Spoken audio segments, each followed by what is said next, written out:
সম্মানিত সাংবাদিকবৃন্দ, আমি ঢাকা বিশ্ববিদ্যালয়ের সম্মানিত ছাত্রছাত্রী, ডাকসু নেতৃবৃন্দ এবং প্রশাসনের নেতৃবৃন্দকে বলতে চাই, আমার এই বক্তব্যে আপনারা কষ্ট পেয়ে থাকলে আমি সেখান থেকে নিজেকে দুঃখ প্রকাশ করছি। আপনারা কষ্ট পাবেন না। আমার বক্তব্যে যদি কোনো রকম অনভিপ্রেত কোনো শব্দ চয়নে ভুল হয়ে থাকে বা সেজন্য আমি আন্তরিকভাবে দুঃখ প্রকাশ করছি। আপনারা আমি অবশ্য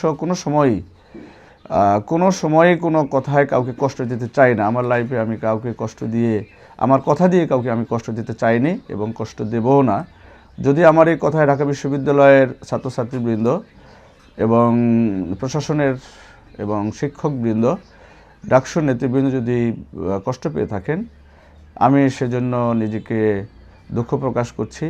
ভবিষ্যতে এ ধরনের কথা বলার ক্ষেত্রে আমি সতর্ক থাকবো ইনশাআল্লাহ। না, সেখানে অবশ্য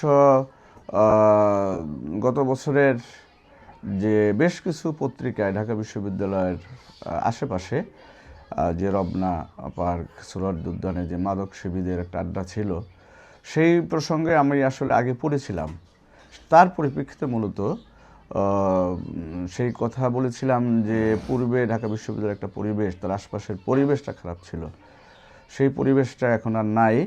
সেই প্রসঙ্গে আসলে সেই কথা এসেছে। এরপরে যদি সেই কথায় যদি শব্দচয়নে যদি আমার কোনো ভুল হয়ে থাকে, আমি এটা অনিচ্ছাকৃতভাবে হয়েছে, আমি কাউকে কষ্ট দেওয়ার জন্য বা কেউ মনে কষ্ট পাক এজন্য আমি কাউকে আসলে হেয় প্রতিপন্ন করার জন্য আমি কথা বলিনি। এরপরেও যদি আমার শব্দচয়নে, আমার কথায় যদি তারা ব্যথা পেয়ে থাকেন, এজন্য আমি আন্তরিকভাবে দুঃখিত।